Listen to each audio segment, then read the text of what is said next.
अस्सलामुअलैकुम। आज हम स्टार्ट करने जा रहे हैं हमारे पास न्यू टॉपिक जिसका नाम है हमारे पास टाइफॉइड। सही है। इस चैप्टर के अंदर हम ये देखेंगे कि हमारे पास टाइफॉइड क्या होता है, उसकी क्लिनिकल प्रेजेंटेशन, सिम्टम्स वगैरह, उसकी एंटी माइक्रोबियल थेरेपी क्या होती है, डोज रेजिमेंट हमारे पास जो है उसकी स्ट्रेंथ क्या होती है, सही है, कितने दिन का कोर्स होता है, ये सब देखेंगे। सही है। सबसे पहले आपको पता होना चाहिए कि हमारे पास टाइफॉइड क्या होता है। टाइफॉइड हमारे पास एक बैक्टीरिया जिसका नाम है सैल्मोनेला टाइफी, वो हमारे पास क्या करवाता है, कॉज करवाता है। सही है। ये एक टाइप ऑफ फीवर होता है। सही है। जिसका इंक्यूबेशन पीरियड हमारे पास क्या होता है, 7 से 14 डेज तक ये हमारे पास क्या होता है, इसका इंक्यूबेशन पीरियड होता है। लेकिन ये हमारे पास लगातार 3 से 60 दिन तक ये हमारे पास चल सकता है। सही है। If it not treated, the symptoms develop over the 4 weeks with newer symptoms appear. अगर हम इसके जो इनिशियल सिम्टम्स हैं उसकी बेसिस के ऊपर अगर हम उसे ट्रीट नहीं करते तो इसके सिम्टम्स जो हैं हमारे पास मोर वर्सन कंडीशन की तरफ हमारे पास जा सकते हैं। सही है। इसके इनिशियल सिम्टम्स हमारे पास क्या होते हैं कि रेड स्पॉट्स बॉडी के ऊपर अपेयर होंगे, एचेस एंड पेन होगा बॉडी के अंदर। सही है। और हमारे पास हाई फीवर होगा, हाई ग्रेड फीवर होगा, कभी डाउन नहीं आएगा, हमेशा अपग्रेड ही रहेगा। सही है। डायरिया होगा, चेस्ट की कंजेशन हो जाएगी, हमारे पास खांसी जुकाम वगैरह होगा, और टाइफॉइड मेनिंजाइटिस भी हो सकता है। सही है। अब ये हो गया इसके सिम्टम्स और इसकी थोड़ी सी क्लिनिकल प्रेजेंटेशन। अब आते हैं मेन बात के ऊपर, एंटी माइक्रोबियल एजेंट कौन कौन सा यूज होते हैं in the treatment of typhoid. सबसे पहले हमारे पास फर्स्ट लाइन एजेंट जो आता है हमारे पास इन ट्रीटिंग द टाइफॉइड, वो आता है हमारे पास क्लोरामफेनिकोल। सही है। क्लोरामफेनिकोल हमारे पास एक एंटीबायोटिक है। सही है। ये हमारे पास वर्क करती है एज अ बैक्टीरियोस्टेटिक के तौर पर, यानी ये जो बैक्टीरिया की ग्रोथ है उसको क्या करेगी, इनहिबिट कर देगी। सही है। कैसे इनहिबिट करेगी, बाय इनहिबिटिंग प्रोटीन सिंथेसिस। ये बैक्टीरिया की प्रोटीन की जो सिंथेसिस होती है उसे इनहिबिट करेगी और बैक्टीरिया को क्या कर देगी, उसकी ग्रोथ को इनहिबिट कर देगी। सही है। It prevent the protein chain elongation by inhibiting the peptidyl transferase activity of the bacterial ribosome. ये हमारे पास क्या करता है, पेप्टाइडेल ट्रांसफरेज की जो एक्टिविटी है उसे क्या करवाएगा, कंप्रोमाइज करवाएगा किसके ऊपर, बैक्टीरियल राइबोसोम्स के ऊपर। सही है। ये हमारे पास स्पेसिफिक बाइंड करता है रेजिड्यू ऑफ 50S सब यूनिट ऑफ राइबोसोम के साथ बाइंड करेगा और प्रिवेंट करेगा पेप्टाइड बॉन्ड की फॉर्मेशन को। सही है। यानी पेप्टाइड बॉन्ड बनेगा ही नहीं और प्रोटीन की बाउंडिंग नहीं होगी हमारे पास। सही है। Chloramphenicol reminded the standard treatment for the enteric fever. ये सबसे पहले हमारे पास यूज होता था इंटेरिक फीवर के लिए, जब तक इससे रिलेटेड कोई भी प्लाज्मिड मीडिएटेड रेजिस्टेंस जब तक इसके लिए डेवलप नहीं होती तब तक ये हमारे पास इसके लिए यूज होता था, इंटेरिक फीवर के लिए यूज होता था। सही है। इसका जो रिलैप्स रेट है वो हमारे पास 10 से 25% है। सही है। High rate of continued and chronic carriage हो सकता है इसके अंदर, बून मैरो टॉक्सिसिटी भी हो सकती है, हाई मोर्टेलिटी रेट होता है in some series from developing world are other concern with the chloramphenicol. अगर कोई वर्ड हमारा जो वर्ड है वो क्लोरामफेनिकोल से कंसर्न करता है तो वो ये सिम्टम्स हमारे पास कॉज कर सकती है। हाई मोर्टेलिटी रेट भी हो सकता है, बोन मैरो की टॉक्सिसिटी भी कॉज करवा सकती है। नेक्स्ट आता है हमारे पास, नेक्स्ट है हमारे पास एम्पिसिलिन। एम्पिसिलिन हमारे पास क्या है, एक पेनिसिलिन की टाइप है। सही है। पेनिसिलिन के ग्रुप से है, मीन के ये बीटा लैक्टम एंटीबायोटिक है। बीटा लैक्टम एंटीबायोटिक है तो मीन के ये हमारे पास क्या करेगी, सेल वॉल की सिंथेसिस को इनहिबिट करेगी। सेल वॉल की कौन सी स्टेज को इनहिबिट करेगी, final stage of bacterial cell wall की सिंथेसिस को क्या करेगी, इनहिबिट करेगी। सही है। इसे हम ओरली और आईवी फॉर्म दोनों के अंदर दे सकते हैं। ये हमारे पास स्टेबल होती है गैस्ट्रिक एसिड की प्रेजेंस के अंदर। सही है। और ये इजीली और वेल एब्जॉर्ब हो सकती है जीआईटी ट्रैक के थ्रू। सही है। Diffuse readily into the body tissue, इसका जो डिफ्यूजन और डिस्ट्रीब्यूशन रेट है वो क्या है, हमारे पास हाई है। पेनिट्रेट कर सकती है सेरेब्रोस्पाइनल फ्लूइड के अंदर और ब्लड को भी, ब्लड ब्रेन बैरियर को भी क्रॉस कर सकती है इन मेनिंजाइटल इन्फ्लेमेशन के केस के अंदर। सही है। It is excreted unchange in the urine and intestine. ये हमारे पास यूरिन और इंटेस्टाइन से अनचेंज भी रिलीज हो सकती है। It is use to treat the vast type of infection. ये हमारे पास एक वाइड रेंज ऑफ इन्फेक्शन को क्या करता है, ट्रीट करता है। इसके साइड इफेक्ट के अंदर क्या आ सकता है, हमारे पास इन्फ्लेमेशन आ सकती है, रेडनेस ऑफ टंग आ सकता है, इरिटेशन ऑफ माउथ एंड थॉट आ सकता है, माइल्ड डायरिया भी हो सकता है एम्पिसिलिन लेने से, और नोजिया एंड वॉमिटिंग भी हो सकता है। नेक्स्ट ड्रग आती है हमारे पास ट्राइमेथोप्रिम एंड सल्फामेथोक्साजोल। ट्राइमेथोप्रिम हमारे पास क्या होती है और सल्फामेथोक्साजोल, इन दोनों को हम क्या नाम देते हैं, को ट्राइमोक्साजोल। सही है, इन दोनों का अगर हम मिला के बोला जाए तो क्या नाम देंगे, को ट्राइमोक्साजोल अमंग द अदर नेम। ठीक है, इट इज एंटीबायोटिक होती है जो कि हमारे पास ट्रीट करती है बैक्टीरियल इन्फेक्शन को। ये कंसिस्ट होती है ओपन पार्ट, जिसका जो अपर पार्ट होगा ना, आउटर पार्ट, वो किसका बना हुआ होगा, ट्राइमेथोप्रिम का, और इसके जो 5 पार्ट होंगे वो किसके होंगे, सल्फामेथोक्साजोल के होंगे। सही है, ये हम आईवी और ओरली दोनों फॉर्म के अंदर दे सकते हैं। Use for urinary tract infection के अंदर देते हैं। Methicillin resistance staphylococcus Orius, skin infection हो रहा है तो उस केस के अंदर देंगे। ट्रेवेलिस डायरिया के अंदर देंगे। रिस्पिरेटरी ट्रैक्ट इन्फेक्शन और कॉलेरा के केसेस के अंदर हम इसे प्रिस्क्राइब करते हैं।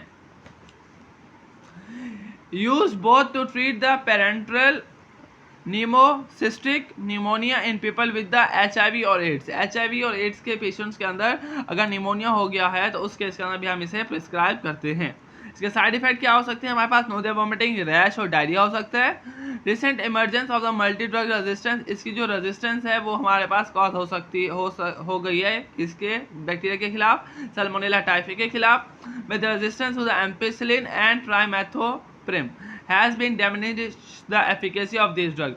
अगर किसी भी बैक्टीरिया किसी भी पेशेंट के अंदर रेजिस्टेंस कॉज हो गई है इन ड्रग के खिलाफ अगेंस्ट दिस बैक्टीरिया, तो वो इसकी एफिकेसी को क्या करता है, रिड्यूस कर देगा। सही है, this bacteria are resistance to the chloramphenicol, ये बैक्टीरिया जो है ये रेजिस्टेंट हो चुका है किससे, क्लोरामफेनिकोल से, एम्पिसिलिन से, स्ट्रेप्टोमाइसिन से, सल्फोनामाइड और टेट्रासाइक्लिन से।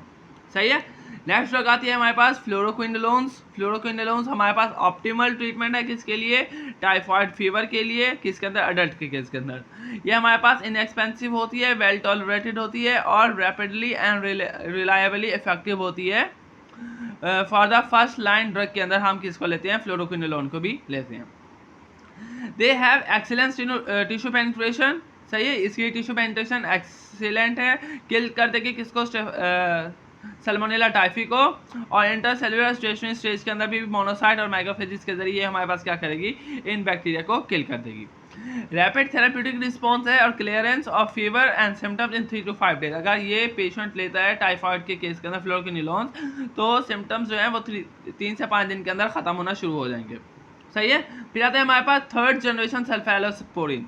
थर्ड जनरेशन सल्फेलोस्पोरिन के अंदर हमारे पास आता है सेफोटेक्साइम, सेफ्ट्राइएक्सोन, सेफोपेराजोन, जो कि हम यूज़ करते हैं टू ट्रीट टाइफाइड फीवर के लिए, जिसका हमारे पास कोर्स क्या होगा, शॉर्ट होगा 3 डेज का। सही है, इसकी जो एफिकेसी है वो सेम होती है, लेकिन इसके जो रेजिमेन है वो हम यूजुअली 10 से 14 डेज के लिए यूज़ करते हैं, लेकिन इन केस ऑफ टाइफाइड वो हम कितने दिन के लिए यूज़ करेंगे, 3 डेज के लिए। इसे हम ओरली भी दे सकते हैं, आईवी भी दे सकते हैं। इसकी प्रोटीन बाइंडिंग हमारे पास 30% होती है। सही है, पीक प्लाज्मा कंसंट्रेशन ये देने के बाद हमारे पास इसके जो रिजल्ट है 1 घंटे के अंदर हमें मिल जाएगा, लेकिन इसकी जो 80% एक्सक्रीशन हो जाती है किडनी के थ्रू। सही है, the drug remove from quinolones resistance cause they inhibited the final stage of the bacterial cell wall synthesis and lead to cell lysis. ये हमारे पास क्या करेगा, बैक्टीरियल सेल वॉल की सिंथेसिस को इनहिबिट करेगा और सेल लाइसिस भी कॉज करवाएगा।